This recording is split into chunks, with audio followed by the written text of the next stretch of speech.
Voilà. Alors, comment faire au mouvement inter pour compléter son dossier sur SIAM et formuler des vœux? Alors, c'est vraiment toute la procédure de saisie des vœux, comment on va compléter son dossier sur SIAM.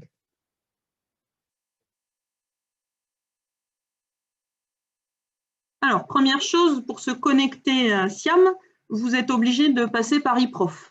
eProf, vous y accédez par Arena quand vous vous connectez au portail intra-académique.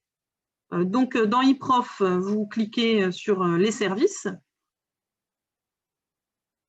et vous allez tomber sur toute une liste de choses. Et parmi cette liste, vous avez une petite flèche bleue là avec SIAM sur lequel vous pouvez cliquer.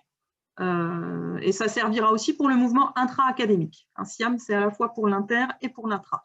Donc là, bien évidemment, dans ce qui va apparaître sur le côté gauche de votre écran, vous ne cliquerez pas encore sur intra, puisque vous ne savez pas encore dans quelle académie vous serez, de toute façon. Donc, vous allez cliquer sur le mouvement inter-académique et vous allez tomber sur un écran qui ressemble à ça, qui est très, très basique. On voit bien que l'Éducation nationale met de gros moyens dans le numérique.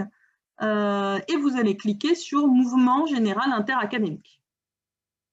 Du coup, ici, ce qui est intéressant, c'est que vous allez pouvoir non seulement consulter la note de service relative aux opérations de mutation, en gros, il vous renvoie vers le BO, mais surtout vérifier et modifier votre dossier si nécessaire. Pour tous ceux qui veulent faire valoir un rapprochement de conjoints, ou qui ont des enfants, etc., il faut absolument aller compléter ce dossier parce qu'on pense toujours que notre employeur est au courant puisqu'on lui a dit plusieurs fois, on lui a fourni des papiers pour lui dire avec qui on était marié ou pacsé, on lui a fourni des documents pour justifier de l'existence de nos enfants. Eh bien non, ça n'apparaît pas dans SIAM, donc il est absolument nécessaire d'aller compléter ce dossier. Donc, pour modifier la situation familiale, je vous montrerai juste après comment ça se passe. Vous aurez aussi d'autres éléments que vous pourrez faire modifier dans votre dossier sur la situation professionnelle, si votre échelon n'est pas le bon, etc. Même chose, on va vous montrer comment ça se passe. Ensuite, vous pouvez saisir votre demande, saisir la liste de vœux et corriger. Alors, ce qu'il faut savoir, c'est que quand vous quittez SIAM, ça s'enregistre. D'accord ? Donc, vous pouvez à tout moment commencer votre liste de vœux, ne pas la terminer et revenir dessus un petit peu plus tard, ça ne pose aucun problème. Mais comme je vous disais, il ne faut pas attendre le 8 décembre à 11h58 pour se connecter une dernière fois, ça risque de ne plus fonctionner. Et enfin, comme je vous le disais, vous reviendrez sur SIAM à partir du 11 janvier. Alors, ce ne sera pas forcément le 11 janvier tout pile, ça va dépendre des rectorats, c'est une date nationale. Donc, à partir du 11 janvier, vous vérifiez bien régulièrement que vos barèmes se sont affichés et quand ils s'affichent, vous vous assurez qu'ils correspondent bien à ce que vous attendiez. Comme on disait tout à l'heure, s'il y a quelque chose qui ne va pas, tout de suite vous nous contactez et puis vous lancez avec nous la procédure de recours. Alors, il y a quand même saisissez ou modifiez vos numéros de téléphone.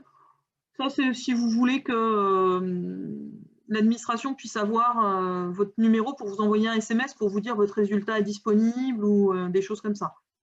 Voilà. Donc ça peut, si vous êtes vraiment super pressé pour avoir votre résultat, ça peut être pas mal de compléter. Une fois que vous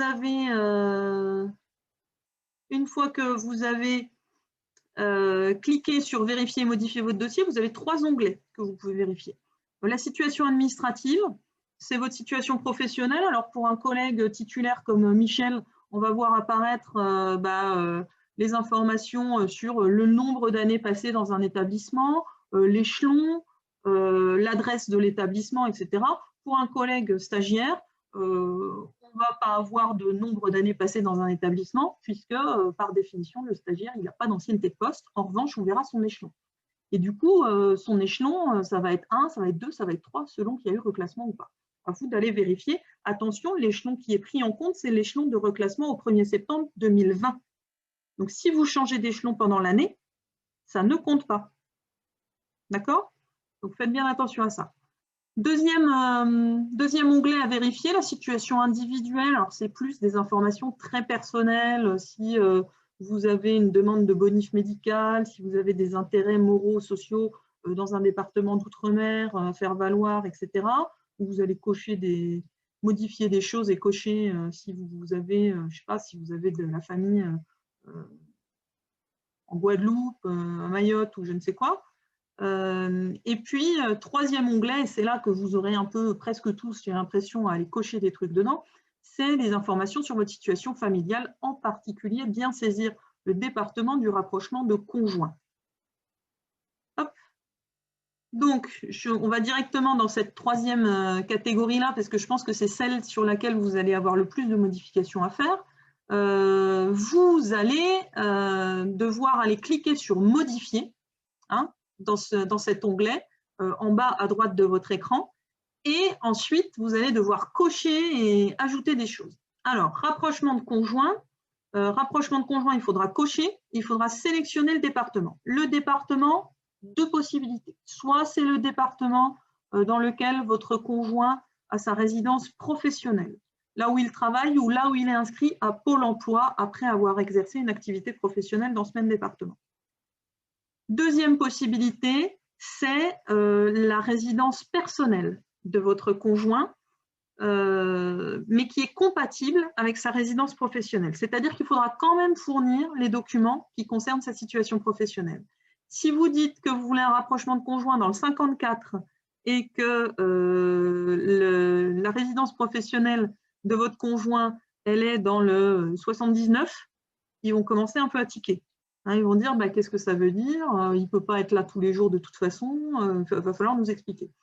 Donc, faites attention à ça, il faut qu'il y ait une cohérence. Si vous choisissez de faire le rapprochement de conjoint sur la résidence personnelle, il faut qu'il y ait une cohérence avec la résidence professionnelle du conjoint. Et là, on voit sur la petite explication la résidence professionnelle du conjoint ou de l'ex-conjoint. Ça, c'est pour le cas d'une bonification pour l'autorité parentale conjointe qui fonctionne exactement comme celle du rapprochement de conjoint. Autorité parentale conjointe, ça veut dire que vous avez un ex-conjoint, une ex-conjointe, et vous partagez la garde de votre ou de vos enfants avec cette personne. Et du coup, c'est la résidence de cet enfant-là et du coup du deuxième parent qui fait foi dans la demande de bonification familiale. Pareil, hein, si votre ex-conjoint travaille à Paris et que vous avez la garde partagée avec lui, ils ne comprendront pas si vous demandez Marseille.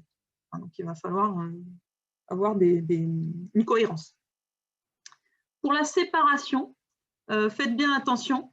La séparation, souvent on se dit, bah oui, on n'était pas dans la même ville, ou on n'a pas habité ensemble, etc. La séparation, c'est seulement quand le département de la résidence professionnelle ou bien celui de la résidence personnelle compatible avec la résidence professionnelle que vous avez saisi au-dessus est différente de votre département ou académie de résidence professionnelle. Donc là, la plupart d'entre vous, vous êtes stagiaires, hein, et vous allez demander pour la première fois une mutation.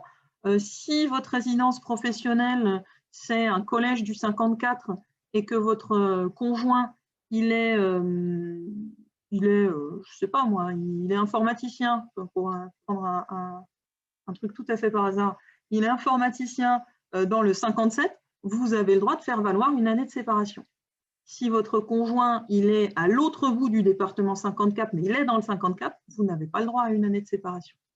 Donc, il faut bien faire attention à ça. La séparation, ce n'est pas toujours très, très bien compris. Il peut y avoir aussi la situation de mutation simultanée entre agents conjoints qui donne lieu à une bonification. Donc, ça fonctionne de la même manière que le rapprochement de conjoints, même si la bonification est un peu moindre. Il faut sélectionner le département sur lequel vous voulez tous les deux être affectés, enfin le département de l'académie où vous voulez tous les deux être affectés. Il faut saisir le numen du conjoint.